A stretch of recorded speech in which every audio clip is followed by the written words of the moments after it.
Hello guys, good evening. So guys, vision की 26 अगस्त की daily current affairs magazine update हो गई है। तो चलिए आज के फर्स्ट टॉपिक के साथ स्टार्ट करते हैं। 17th India Vietnam joint commission on trade, economic, scientific and technological cooperation. अभी क्या है, इंडिया और वियतनाम में 17 जॉइंट कमीशन हुआ। ठीक है, जरा देखते हैं इसमें क्या आउटकम्स आए हैं। अभी आपको पता है कि जो इंडिया का इंडो पैसिफिक ओशन इनिशिएटिव और साथ में इंडिया का ही है Asian outlook on India Pacific, इसके अंडर क्या है, इंडिया क्या चाहता है कि अपनी जो बायलैटरल कॉपरेशन है, जो इंडो पैसिफिक की जो कंट्रीज़ हैं या फिर जो एशियन के अंडर जो 8 कंट्रीज़ हैं, उनके साथ क्या करे, जो बायलैटरल ट्रेड है या कॉपरेशन है उसको बढ़ाए। तो वही है, आउटकम्स में ये है कि वो चाहता है कि इंडिया और वियतनाम की जो बायलैटरल कॉपरेशन है उसको एनहेंस मिले। साथ में क्या है, जो इंडो पैसिफिक ओशन इनिशिएटिव है, ये इंडिया के द्वारा लॉन्च किया था 2019 में। इसमें क्या है, हम जो मैरीटाइम सिक्योरिटी है उसको एनहेंस करेंगे, फ्री, फेयर और म्यूचुअली बेनिफिशियल ट्रेड को प्रमोट करेंगे। म्यूचुअली बेनिफिशियल तो आपको नाम से पता चल रहा है कि दोनों कंट्रीज़ को उस ट्रेड से फ़ायदा हो। ठीक है, जो मैरीटाइम ट्रांसपोर्ट को हम बूस्ट करेंगे और जो हमारी साइंस एंड टेक्नोलॉजी कॉपरेशन है उसको भी हम बूस्ट करेंगे। जो Asian outlook on Indo Pacific है, इसके अंडर क्या है, मेनली क्या है, एशियन के जो कंट्रीज़ हैं उनको हम सेंटर में रखते हैं ताकि हम क्या कर सकते हैं, जो एशियन कंट्रीज़ में कॉपरेशन को प्रमोट कर सकते हैं इंडो पैसिफिक रीजन में। ठीक है, हम क्या करेंगे, जो अमर्जिंग एरियाज़ हैं, मतलब कि जो बिल्कुल टेक्नोलॉजी से रिलेटेड जो अमर्जिंग एरियाज़ हैं उसमें कॉपरेट करेंगे, जैसे सिविल न्यूक्लियर एनर्जी में, स्पेस में, मैराइन साइंसेस में एंड न्यू टेक्नोलॉजीज में। इंडिया ने रीअफर्म करा है कि जो वियतनाम को वो असिस्ट करेगी डेवलपमेंट और कैपेसिटी बिल्डिंग में, कुछ इनिशिएटिव्स जैसे quick impact projects, PhD fellowships, ठीक है, या फिर जो वाटर रिसोर्स मैनेजमेंट के प्रोजेक्ट्स हैं जो भी वियतनाम के मेकोंग डेल्टा रीजन में चल रहे हैं, तो वहाँ पे क्या करेगी इंडिया, उन प्रोजेक्ट्स में वियतनाम को क्या करेगी, कोऑपरेट करेगी। ठीक है, अभी उसने क्या कहा है कि वो कोऑर्डिनेट करेगी at multilateral forum including UN security council में भी। रिसेंट ईयर्स में हमने देखा है कि जो वियतनाम है वो इंडिया को काफ़ी सपोर्ट करता है। जब से देखा गया जो चाइना है वो कहीं ना कहीं जो साउथ चाइना सी में इंटरफेयर कर रहा है, चाइना की ज़्यादा इंक्रीजिंग एक्टिविटी है जो कि वियतनाम का, जबकि जो एक्सक्लूसिव इकोनॉमिक जोन है उसमें इंटरफेयर कर रहा है। तब से क्या वियतनाम कहीं ना कहीं इंडिया को क्या कर रहा है, इंडिया की तरफ झुक रहा है। तो ऑल्सो क्या, जो वियतनाम के 3 कंट्रीज़ हैं जिसके साथ वो अपनी स्ट्रेटेजिक पार्टनरशिप रखता है, इंडिया उसमें से एक कंट्री है। और जो ONGC विदेश है वो एंगेज्ड है energy for production in South China Sea. South China Sea में देखो बहुत रिजर्व है एनर्जी प्रोडक्शन का। ठीक है, तो उसमें क्या, जो इंडिया के जो ONGC विदेश है वो उसमें एंगेज्ड है। ठीक है गाइस, सो आई होप आपको ये समझ में आया हो। नेक्स्ट न्यूज़ पढ़ते हैं।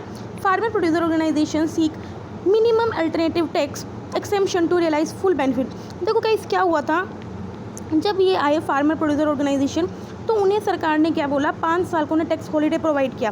देखो टैक्स हॉलीडे का मतलब क्या होता है, कि उनको 5 साल तक कोई भी टैक्स नहीं भरना है, लेकिन उन्हें क्या करना पड़ता था, मिनिमम अल्टरनेट टैक्स भरना पड़ता था। ठीक है, लेकिन अभी वो फार्मर प्रोड्यूसर ऑर्गेनाइजेशंस बोल रहे हैं कि ये हटाया जाए ताकि हम पूरा का पूरा बेनिफिट उठा सकें। ठीक है, तो 2018 बजट में इन्होंने मतलब कि 5 साल की टैक्स हॉलीडे प्रोवाइड की गई थी फार्मर प्रोड्यूसर ऑर्गेनाइजेशन को, ताकि क्या किया जाए, एक लेवल प्लेइंग फील्ड बनाई जाए ताकि वो प्राइवेट सेक्टर को कम्पीट कर सके और ज़्यादा से ज़्यादा बेटर एग्रीकल्चर प्रोटेक्शन प्रोवाइड कर सके फार्मर्स को। देखो FPO क्या है, ये एक तरह का प्रोड्यूसर ऑर्गेनाइजेशन है जहाँ पे जो भी मेंबर्स होते हैं क्या होते हैं, फार्मर्स होते हैं। जो प्रोड्यूसर ऑर्गेनाइजेशन होती हैं वो एक लीगल एंटिटी होती हैं जो प्राइमरी प्रोड्यूसर्स के द्वारा फॉर्म किए जाते हैं, जैसे फार्मर्स हो गए। देखो जो भी प्राइमरी एक्टिविटीज़ के अंदर जो लोग इन्वॉल्व हैं उन्हीं के नाम है, जैसे फार्मर्स या जो मिल्क प्रोड्यूसर्स हो गए, fisherman, weavers, rural artisans, craftsman. तो इनके जो प्रोड्यूसर ऑर्गेनाइजेशन होते हैं उन्हीं को हम क्या बोलते हैं, ऑर्गेनाइजेशन। ठीक है, लेकिन लॉ ने क्या बोला था, ठीक है आप टैक्स ना भरो लेकिन आपको मिनिमम अल्टरनेट टैक्स तो भरना ही पड़ेगा। ठीक है, अब इसकी वजह से क्या होता है, जो बेनिफिट्स इनको मिलते हैं वो कहीं ना कहीं क्या हो जाते हैं, ख़त्म से हो जाते हैं। ठीक है, तो यही है।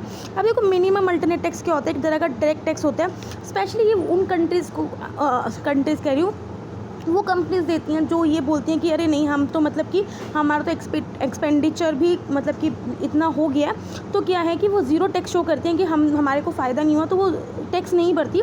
तो मिनिमम अल्टरनेट टैक्स के अंडर होकर उनको कुछ मिनिमम टैक्स भरना पड़ता है, जो आप पढ़ सकते हो। जो मिनिमम अल्टरनेट टैक्स है वो एक डायरेक्ट टैक्स लॉ होता है, स्पेशली उनके लिए जो जीरो टैक्स पेइंग कंपनीज़ हैं उन्हें देना पड़ता है under the income tax law.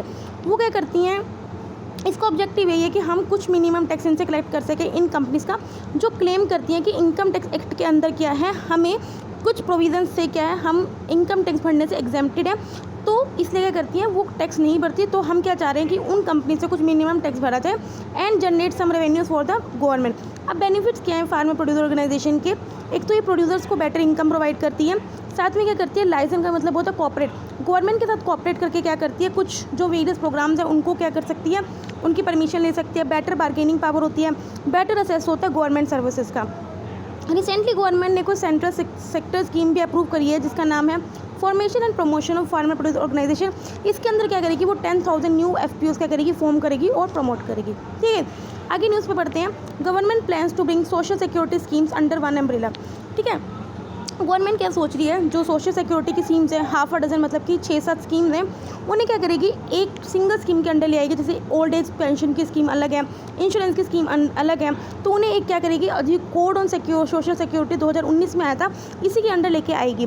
जो सोशल सिक्योरिटी का मतलब क्या है कि हम कोई भी बेनिफिट दे रहे हैं, जैसे वर्कर्स को इनकम सिक्योरिटी दे रहे हैं या उन्हें हेल्थ केयर दे रहे हैं असेस करना, तो उसे हम सोशल सिक्योरिटी बोलते हैं। जो कोड ऑन सोशल सिक्योरिटी है ये 2019 में लोकसभा में इंट्रोड्यूस हुआ था। इसने ऑलरेडी 9 लॉज क्या किए थे, रिप्लेस किए थे जो सोशल सिक्योरिटी से रिलेटेड थे, जैसे employees provident fund 1952, maternity benefit act 1961, unorganise work का सोशल सिक्योरिटी एक्ट 2008। तो इन सबको क्या किया था उसने मतलब कि सबसम कर लिया था। देखो इसका क्या एम क्या है, it provides for bringing all existing social security schemes under the code through notification. एक सेकेंड, जो सोशल सिक्योरिटी की जो बात कर रहे हैं कि इसे वन अम्ब्रेला स्कीम के अंडर लेके आएंगे, तो एग्जिस्टिंग इश्यूज ऐसे क्या चल रहे हैं जो हम इसके लेके आने की बात करें। जो कोई पहली बात तो है, जो सब स्कीम्स हैं वो यूनिवर्सल नहीं है और अप्रोच क्या सबकी फ्रेगमेंटेड है, मतलब कि टूटी हुई हैं। मल्टीपल स्कीम्स हैं और वो एडमिनिस्ट्रेट की जा रही हैं डिफरेंट मिनिस्ट्री के अंडर, जिस वजह से क्या ओवरलैप हो जाती हैं।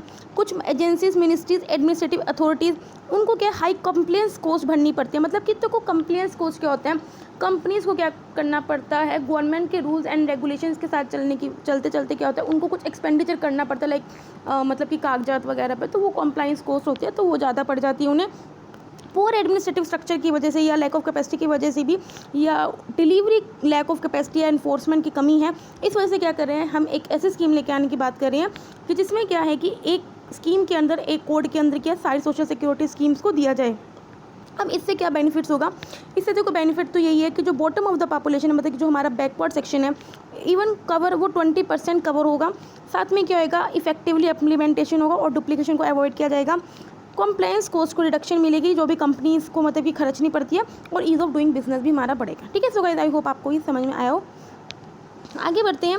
India recycles only 1% of its construction and the demolition waste CSA। देखो सिविल एंड स्ट्रक्चर इंजीनियरिंग के डाटा ने बोला है कि इंडिया क्या करता है, एक साल में 150 million ton of construction and demolition waste क्या करता है, जनरेट करता है। अगर ऑफिशियली रिसाइकलिंग कैपेसिटी देखा जाए तो वो सिर्फ मतलब कि एक दिन में 6500 टन पर डे क्या करता है, सिर्फ रिसाइकल करता है। ठीक है, मतलब कि ओनली 1% करता है। देखो ये तो ऑफिशियल डाटा है कि इंडिया 150 मिलियन टन एक साल में जनरेट करता है, लेकिन अगर अनऑफिशियल एस्टिमेट देखा जाए तो जो टोटल वेस्ट है वो कम से कम 3 to 5 टाइम्स मोर है देन द ऑफिशियल वेस्ट। देखो कंस्ट्रक्शन एंड डिमोलिशन वेस्ट आपको पता ही है, जो भी हम बिल्डिंग कंस्ट्रक्ट करते हैं उससे जो वेस्ट निकलता है। डिमोलिशन का मतलब क्या, जब हम किसी बिल्डिंग को तोड़ते हैं उससे जो वेस्ट निकलता है उसी को हम क्या बोलते हैं, construction and demolition waste created by construction and demolition project including concrete, brick, बेटनेट बोर्ड, ये सब। कंसर्न्स क्या है, देखो पहली बात क्या है, इसमें जो टॉक्सिक डस्ट पार्टिकल्स होते हैं उसकी वजह से एयर पोल्यूट होती है। ठीक है, कॉन्क्रीट, ब्रिक्स या जो मेटल वेस्ट है जो मेनली कंस्ट्रक्शन से आते हैं वो वाटर बॉडीज़ को चोक कर देती है। ग्रीन एरियाज और पब्लिक स्पीसीज को भी क्या करती है, इफेक्ट करती है। देखो हमने पढ़ा था कि फ्लाई ऐश बहुत होती है उसमें, तो फ्लाई ऐश क्या करती है, ये हमारी लंग्स में चल जाती है क्योंकि इसके जो पार्टिकल्स होते हैं बहुत छोटे छोटे होते हैं। ठीक है, स्टेप्स क्या टेकन लिए, स्टेप्स क्या के लिए हैं, देखो जो construction and demolition waste rules and regulation 2016 में आया था, इसमें बताया था कि जो रिसाइकल्ड जो मटेरियल है उसको अपने कंपलसेटली क्या करना है, रीयूज़ करना ही है। स्वच्छ भारत मिशन के अंडर भी क्या किया था, देखो वो अलग अलग सिटीज़ को रैंक करते हैं एज पर देयर क्लीनलीनेस। ठीक है, तो उसमें क्या जो construction and demolition waste management के जो पॉइंट्स हैं उन्हें भी ऑलरेडी डबल कर चुके हैं, 100 पॉइंट्स कर चुके हैं। ठीक है, ब्यूरो ऑफ इंडियन स्टैंडर्ड्स ने भी अलाउ किया है कि आपको क्या करना है, कॉन्क्रीट जो कि रिसाइकल मटेरियल या processed construction and demolition waste से बनी हुई है उसे भी यूज़ करना है। ठीक है, सुजेशंस क्या, सुजेशन यही है कि हमें सर्कुलर इकोनॉमी स्टार्ट करनी है। देखो गाइस सर्कुलर इकोनॉमी में क्या होता है, जो मतलब कि वेस्ट प्रोड्यूस हो रहा है उसे से आप दोबारा रिसोर्स की तरह यूज़ कर रहे हो, तो इसमें है कि जीरो वेस्ट होता है। तो एक सर्कुलर इकोनॉमी की ज़रूरत है जो हमारे कंस्ट्रक्शन एंड डिमोलिशन वेस्ट है उसको एक रिसोर्स में कन्वर्ट कर सकती है और एक प्राइमरी बिल्डिंग मटेरियल की जो डिमांड है उसे पूरी कर सकते हैं, including mineral, sand, iron etcetera. ठीक है, और हमें क्या करना है, जो हमारा CND waste and rules and regulation 2016 में आया था उसे हमें प्रॉपर इम्प्लीमेंट करना है। ठीक है, आगे बढ़ते हैं। RBI release it's annual report for 2019-20। RBI ने क्या करी है, अभी एक एनुअल रिपोर्ट रिलीज़ करी है। देखो उसने बोला है कि गवर्नमेंट जो कंजप्शन है वो कंटिन्यू क्या करेगी, जो हमारी करंट इकोनॉमिक डिमांड है उसे सपोर्ट करेगी। गवर्नमेंट कंजप्शन का मतलब क्या है, जो वो इन्वेस्ट कर रही है, ठीक है, या फिर ट्रांसफ़र पेमेंट्स कर रही है, तो ये जो इसकी कंजप्शन है वो कहीं ना कहीं जो करंट इकोनॉमिक डिमांड है उसे सपोर्ट करेगी।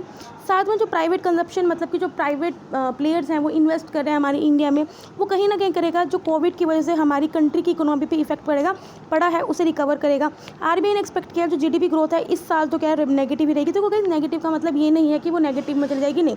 नेगेटिव का मतलब है कि सपोज करो इस क्वार्टर में हमारी 2% अगर ग्रोथ हुई है, अगले क्वार्टर में 3% ग्रोथ हो रही है, उससे अगले क्वार्टर में 4% हो रही है, तो क्या इसमें इंक्रीज हो रही है। लेकिन अगर अगले क्वार्टर में 1.9% हो जाए तो इसे बोलते हैं नेगेटिव ग्रोथ, ठीक है। तो यही है कि आरबीआई एक्सपेक्ट कर रही है तो जीडीपी ग्रोथ तो इस साल नेगेटिव ही रहेगी। कॉर्पोरेट टैक्स जो आपको पता है हमने पिछले साल कट किया तो 30% से 25% किया था, ठीक है। उस टैक्स को कट करने के बाद भी हमने देखा है कि कहीं ना कहीं जो इन्वेस्टमेंट साइकिल है उसमें कुछ फ़र्क नहीं देखने को मिल रहा है। लेकिन हाँ ये बात है कि जो कंपनीज जो डेप्ट में थी वो कहीं ना कहीं अपने डेप्ट को रिड्यूस कर पा रही हैं और जो उनकी बैलेंस शीट है उनको मेंटेन करने में सही रह रही हैं। अगर फ्रॉड के केसेस देखे जाएं जिसमें 1 लाख या अबव की जो कीमत है वो इंक्रीज़ हुई हैं बैंक्स और फाइनेंशियल इंस्टीट्यूट के, वो 28% बढ़े हैं एंड वॉल्यूम एंड 159% बढ़े वैल्यू में ड्यूरिंग 2019 एंड 20। देखो जो काउंटरफिट करेंसी नोट्स हैं उनके डिक्लाइन हुए, मतलब कि जो फेक करेंसीज होती हैं उनके नंबर डिक्लाइन हुए हैं। 2019-20 में उसके डिटेक्शन कम हुई है जबकि 2018-19 में ज़्यादा थे। सजेशंस किए हैं आरबीआई हाईलाइट करिए कुछ बैंक को फाइनेंस करने के लिए कुछ अल्टरनेटिव होने चाहिए। इसमें ये बोल रहा है कि जो कैपिटल मार्केट्स है जो फॉरेन डायरेक्ट इन्वेस्टमेंट है उसे हमें अपॉर्चुनिटीज ऑफर करनी चाहिए इन्वेस्टर को कि आप लॉन्ग टर्म के लिए क्या इन्वेस्ट करो, ठीक है। स्पेशली क्या है कैपिटल मार्केट में एज वेल एज टेक्नोलॉजी में, ठीक है।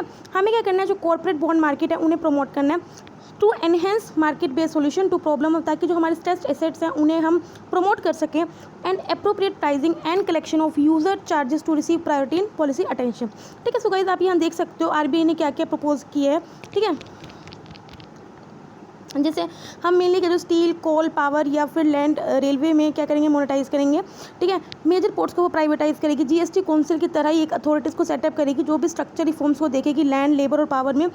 नेशनल इंफ्रास्ट्रक्चर पाइपलाइन को स्पीड अप करेगी। देखो नेशनल इंफ्रास्ट्रक्चर पाइपलाइन में यही है कि हमें इंफ्रास्ट्रक्चर में पैसा खर्च करना है ताकि हम जो अपनी जीडीपी को $5 ट्रिलियन की इकोनॉमी बना सके, ठीक है। हमें स्टेट्स को एनक्रोच करना है ताकि हम to publicise availability of litigation free land. हमें क्या करना है जो सोलर पैनल्स हैं उसमें प्रोडक्शन करनी, क्योंकि आपको पता है हम चाह रहे हैं कि हम जो कंट्री है हम सोलर एनर्जी को ज़्यादा यूज़ कर सकें।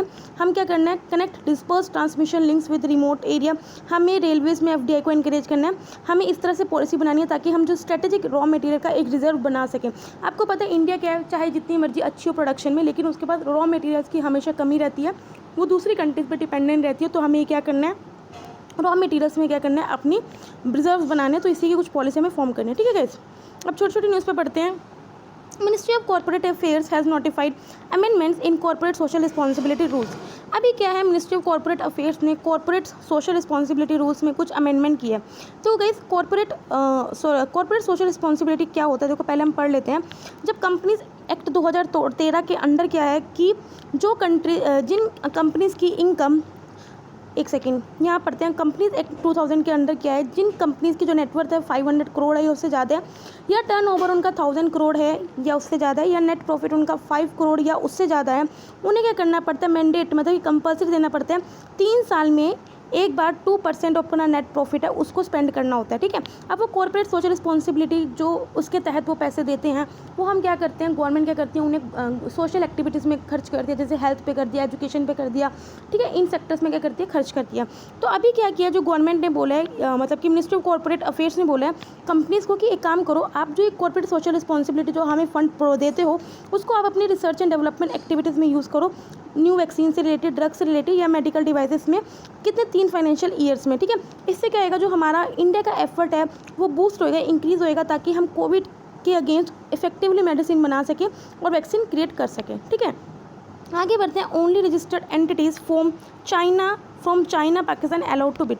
अभी क्या देखो कोई भी अगर चाइना या पाकिस्तान से कोई इंडिया में कुछ परचेज़ करना चाहता है, ठीक है, तो उसे क्या करना पड़ेगा पहले अपने आप को रजिस्ट्रेशन कराना पड़ेगा, ठीक है, किसके साथ DPIIT के साथ, ठीक है। तो इंडिया ने अभी एक फॉर्मेट नोटिफाई कर दिया है कि जो भी बिडर्स जो भी इंस्टीट्यूशन या फिर इंडिविजुअल या ऑर्गेनाइजेशन जो इंडिया से कुछ खरीदना चाहते हैं उससे पहले रजिस्ट्रेशन कराना पड़ेगा, ठीक है। तो उसका क्या फॉर्मेट होगा वो इंडिया ने नोटिफाई कर दिया। देखो पहली बात ये बिडर्स इसमें वही एलिजिबल होंगे जिनकी ओनरशिप अप टू 10% है उन कंट्रीज़ में, ठीक है। और उन्हें पहले रजिस्टर कराना पड़ेगा किसके साथ DPIIT, that is the department for promotion of industry and internal trade. उन्हें क्या करना पड़ेगा साथ में एक एप्लीकेशन भी सबमिट करना होगा सिक्योरिटी क्लियरेंस का, ठीक है गाइस। आगे बढ़ते हैं। कोविड-19 cost global tourism $320 billion in 5 month. अभी आपको पता है 5 महीने से कोविड की वजह से लॉकडाउन की तरह चल रहा है, यानी तो इकोनॉमी तो ठप पड़ी है। उसकी वजह से क्या है, जो इंटरनेशनल जो टूरिस्ट अराइवल होते हैं 5 महीने में 300 मिलियन कम हुए हैं, दैट इज़ 56% कम हुए हैं। अब क्या रेवेन्यूज़ भी बहुत कम हुए हैं, जिस वजह से क्या है, पोचिंग इंक्रीज़ हुई है, हैबिटेट डिस्ट्रक्शन इंक्रीज़ हुआ है in and around even protected areas के अंदर भी और उनके अराउंड भी। जो ट्रांसपोर्ट रिलेटेड जो ग्रीन हाउस गैस एमिशंस हैं वो शार्पली क्या बढ़ सकती हैं अगर हमने रिकवर नहीं किया विद क्लाइमेट गोल। सुजेशन क्या है, देखो सुजेशन ये है कि हमें जो सोशियो इकोनॉमिक इम्पैक्ट है इस क्राइसिस का उसे कम करना है या फिर रिड्यूस करना है। पर्टिकुलरली क्या वुमेंस को एम्प्लॉयमेंट करनी है और इकोनॉमिक सिक्योरिटी हमें बढ़ानी है। हमें क्या करनी है, building resilience across the entire tourism sector. ठीक है, आगे बढ़ते हैं रिवर डॉल्फिन। अभी क्या इंडिया, बांग्लादेश, नेपाल, म्यांमार के एक्सपर्ट्स इकट्ठे आए और उन्होंने देखा कि किस तरह से हम जो कंजर्वेशन है डॉल्फिन का उसे एनहेंस कर सकते हैं। रिवर डॉल्फिन एक यूनिक स्पीसीज है जो मेनली एशिया की रिवर्स या साउथ अमेरिका की रिवर्स में पाई जाती है, लेकिन ये कि वहाँ पे बहुत जल्दी से क्या है वैनिश हो रही है, रैपिडली रेट में क्या हो रही है, वो डिक्लाइन हो रही है उनकी पॉपुलेशन। गंगेटिक डॉल्फिन आपको पता भी है इंडिया का नेशनल एक्वेटिक एनिमल भी है। IUCN जो स्टेटस है इसका वो एंडेंजर्ड है।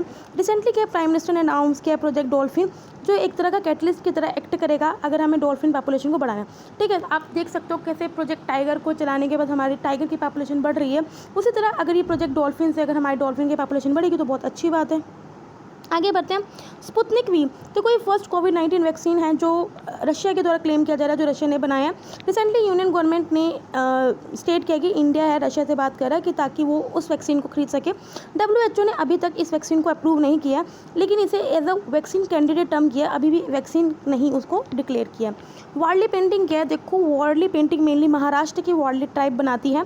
ये मेनली जो वार्ली पेंटिंग में क्या एक्सप्रेस करती है, जो डेली और सोशल इवेंट होता है वही एक्सप्रेस करती है। इस पेंटिंग्स में कोई भी मिथोलॉजिकल स्टोरीज नहीं होती, मतलब रामायण महाभारत ये कोई कैरेक्टर्स नहीं होती, ना ही किसी भगवान की इमेजेस होती है। इसमें सिर्फ जो सोशल लाइफ है उसी की ही नेचर होती है। इसमें क्या है, जो ह्यूमन बींग्स या एनिमल्स की इमेजेस होती हैं, साथ में जो डेली लाइफ में उनके साथ जो एक्टिविटीज़ होती हैं वो इसमें बनाई जाती हैं। पेंटिंग्स में मेनली ह्यूमन फिगर्स की सीन्स होते हैं, जो जैसे वो हंटिंग कर रहे हैं, डांसिंग कर रहे हैं, सोइंग कर रहे हैं, हार्वेस्ट कर रहे हैं। वार्लिंग पेंटिंग्स में मेनली डॉट्स और डैशेस की सीरीज़ होती हैं जो एक लाइन में बनाई जाती हैं, जो मेनली क्या है वुमेन इन पेंटिंग्स में एंगेज्ड है। ठीक है, नर्मा दशकर दवे नर्मद। ठीक है, अब आप देख सकते हो इनकी जन्म और मृत्यु की डेट। प्राइम मिनिस्टर ने अभी क्या ट्रिब्यूट दिया इनको, नर्मा दशकर देव को उनकी 187th बर्थ एनिवर्सरी में। ये गुजराती पोइट थे, प्ले राइट थे और सोशल रिफॉर्मर थे। इन्हें founder of modern Gujarati literature भी बोलते हैं। जो इनकी मैगजीन थी उसका नाम क्या था, दांडियो। सो इसे आपको थोड़ा सा याद रखना है इनके बारे में, कुछ पूछ भी सकते हैं, कुछ पता नहीं चलता है। ठीक है गाइस, तो आज के ये 26 अगस्त के डेली करंट अफेयर्स कंप्लीट हो गए। अगर आपको अच्छा लगे तो लाइक करना और अगर कोई दिक्कत हो तो कमेंट करना। तब तक के लिए बाय बाय, टाटा।